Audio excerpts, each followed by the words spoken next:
Naam, mambo vipi mtazamaji wa Ngobe TV? Ni matumaini yangu mzima wa afya kabisa. Bwana, siku ya leo tumepokea habari hii ikimhusu mwanadada mrembo Hamisa Mobeto. Bwana, kuna mambo makubwa yameweza kutokea kwa Hamisa Mobeto.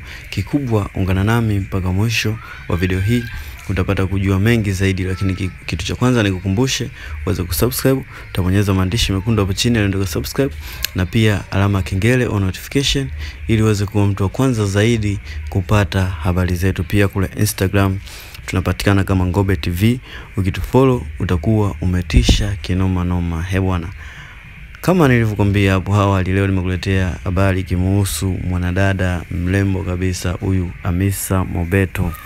Mwanadada Hamisa Mobeto hapo mwezi mmoja nyuma amekuwa akitrend sana kutokana na ndoa yake na mchezaji mkubwa hapa nchini Tanzania.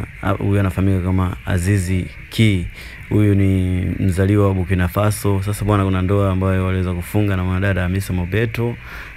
Mambo yalienda shwari kabisa, tunaweza kuona ile trendi ndani ya mwezi mzima. Sasa bwana, kutokana na ripoti ambazo tumeweza kuzipata kutoka kwa Hamisa Mobeto, anashikilia nafasi ya 8 duniani kwa mujibu wa chanzo kikubwa cha habari za michezo duniani.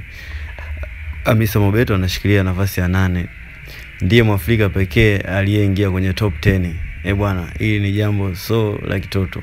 Footballers wenye followers wengi zaidi duniani, Hamisa Mobeto anashikilia nafasi ya 8 kati ya top 10. Ni jambo kubwa ambalo watu wengi, wanadada wengi wanatamani na hawajalifikia mpaka hivi sasa. Nafasi ya kwanza ikiwa inashikiliwa na George Nagi.